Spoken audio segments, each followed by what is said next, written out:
دا ولیکئ ځانونو ته همیشه دپاره دغه قواعد او دغه نصایح یاد ساتئ.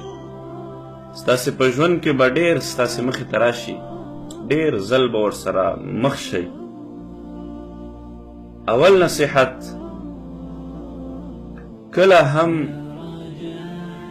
خپل اندرونی شخصیت مه خرابوئ، کله هم خپل اندرونی شخصیت مه بدلوئ، مه یې غلام کوئ. ډېر خلک داسې دي چې په ژوند کې موږ او تاسې ګورو، زموږ او ستاسې ته مخامخ وي، ظاهري لباس یې ښه شي، مال دولت پیدا کړي، خو خپل هغه اندروني شخصیت، خپل هغه اصلیت هغه غلام کی، خپل هغه اصلیت خرڅ کی، خپل هغه اصلیت بدل کی. ډېر خلک ظاهري لحاظ سره ډېر اوچت شي، خو باطني لحاظ سره ډېر سپک شي. چې کله هند باندې برطانوي استعمارو، یو برطانوي ضابط راولګېده او یو هندي ته څپېړه ورکړله. یو برطانوي ضابط راولګېده یو هندي غریبکار ته، یو هندي مزدور ته څپېړه ورکړه. هندی ورپسې راپاڅېد او دا برطانوي ضابط یې راسملو او د ده په خېټه باندې کېناست او خپل بدل یې ترې واخیست. برطانوي ضابط خپل جنرال ته لاړ، ورته ویې ویلې چې ما هندي ته څپېړه ورکړله، ما سره یې داسې کار وکړ، نو لهذا په ده باندې د اعدام حکم ولګوه، دا ختم که. زمونږ سپکې وکړله، دا سړی ختم که.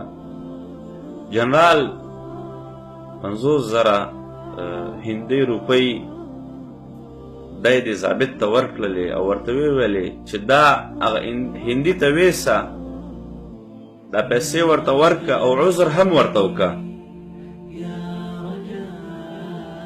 ضابط لاړو او هغه هندي مزدور غریبکار ته پیسې ورکړلې او عذر یې هم ورته وکه. کلونه تېرېدل، هغه هندي په دې پیسو باندې تجارت وکړ او ډېر مخکې لاړی، خپل کور، خپل بچي، حساب کتاب، مزدوران دا یې پیدا کړل په ډېر لږ وخت کې. یو څو کاله بعد هغه جنرال دې ضابط ته وویلې چې آیا تا ته هغه هندی را یاد شي چې کوم ته راغورځولی وې او دغسې تا نه یې بدل اخیستی و او تا ورته بیا پیسې وړې وې؟ ضابط ورته ویل چې هو ما ته را یاد شي. جنرال ورته ویل لاړ شه او د هغه هندي دروازه وټکوه، چې کله راووته نو یو څپېړه ورته ورکه. هغه ضابط لاړ برطانوی او هغه هندي دروازه یې وټکوله او هندي ته د هغه د مزدورانو د خپلوانو په مخ کې څپېړه ورکړه. هغه هندي وخندل او هېڅ صحیح هم ورته ونه ویلې. ضابط بېرته راغی خپل جنرال ته، ورته وویلې چې دغسې زه لاړم، څپېړه مې ورکړله، هغه راته موسکی شو او هېڅ هم راته ونه ویلې، بدل یې رانه وانخیست. جنرال ورته وویلې چې هغه هندي سره مخکې خپل شخصیت و خپل کرامت و خپل اصلیت ورسره و، د هغه نه موږ د هغه اصلیت، شخصیت او کرامت دا په پیسو باندې واخیست. نو چې کله هم تا هغه ته څپېړه په دویم ځلې باندې ورکړه، نو هغه سره داسې څه نه و چې تا ته بېرته رد عمل وښیي او یا د خپل د شخصیت ساتنه وکړي یا د خپل د عزت، ځکه چې هغه هر څه ترېنه موږ په پیسو باندې اخیستي وو. قدرمند ورونو، کله هم خپل شخصیت دا مه خرابوئ، مې بدلوئ. انسان همیشه دپاره څلورو شیانو کې ډېر زر خپل شخصیت د لاسه ورکوي او خرابیږي، خطا کیږي، غلام کیږي. ظاهري لحاظ سره خو به یو انسان ډېره ترقي وکړي، ډېر مخ په وړاندې لاړ شي، خو باطني لحاظ سره انسان ډېر سپکېږي. همیشه دپاره دغه څلورو شیانو کې احتیاط کوئ. هغه مال دولت دی، اول پیسه ده، دویم نمبر باندې چوکۍ ده، دریم نمبر باندې هغه شهرت ده، او څلورم نمبر باندې هغه ښځه ده. چې کله هم د انسان په ژوند کې دا څلور شیان راشي، نو بیا انسان ته پکار ده چې ډېر زیات احتیاط وکړي د خپل ځان سره، د خپل اندروني شخصیت سره. هسې نه چې په دغه څلورو شیانو کې انسان خپل اندروني شخصیت د لاسه ورکړي او د غلامي ژوند اختیار کړي یا خپل غلام شي. دویم نصیحت، دا یاد ساتئ، دا ځان ته ولیکئ. ورونو، په دنیا کې یو حیوان هم خپله سرمن نه بدلی، انسان خپله سرمن بدلی. یو حیوان هم خپل اصلیت نه بدلی، انسان خپل اصلیت بدلی. یو انسان به چې کله هم ته قوي، هغه انسان به تا سره داسې خوی او داسې عادات کوي لکه د یو ګیدړ په شانتې.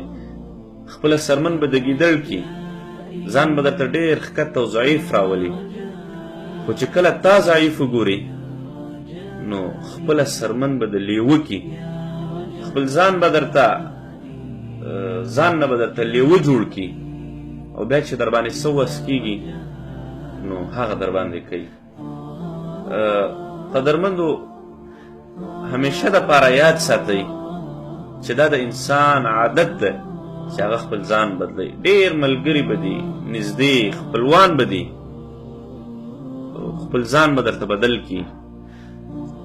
چې کله هم ته ښه حالت کې، ښه وختونو کې ځان به درته ډېر نږدې کي، خو چې کله هم ستا حالت خراب شي، غربت در باندې راشي، فقر در باندې راشي، نو هغه نږدې خلک، هغه چې ظاهرا تا ته ځان نږدې خوده، هماغه خلک به درنه بیل شي.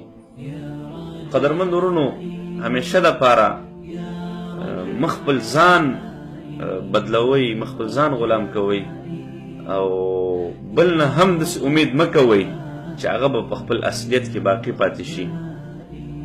کوشش کوئ چې په دنیا کې وخت تېروئ، هر چا سره ښېګړه کوئ، په دې نیت باندې مه کوئ چې هغه به سره زر شي. هر چا سره چې تاسې په دنیا کې ښېګړه کوئ، مرسته کوئ، په دې نیت باندې مه کوئ چې هغه به سره زر شي، بلکې که هغه سره زر شي او که هر څنګه شي، که هغه تاسې سره هر څنګه عمل کوي یا رد عمل تاسې ته ښایي، خو تاسې همیشه دپاره سره زر باقي پاتې شئ. تاسې همیشه دپاره کوشش کوئ چې په ژوند کې خلکو سره ښېګړې او مرستې کوئ. که هر څونه خلک بدلیږي، که هر څونه خلک خپله سرمن بدلی، هر څونه خلک خپل ځان بدلی، او دا ځان خپله مه بدلوئ. کوشش کوئ که مالداره وئ او که غریبانان وئ، که فقرا وئ، که هر څنګه وئ، خو بیا هم خپل ځان مه بدلوئ. دا د انبیاو صفت ده. یوسف علیه السلام چې کله په جیل کې هم قیدیانو ملګرو ویل چې انا نراک من المحسنین، او چې بیا کله یو وزیر شو، خپل ورونو هم دا خبره وکړله. نو قدرمند ورونو، خپل اصلیت کوشش کوئ چې مه بدلوئ.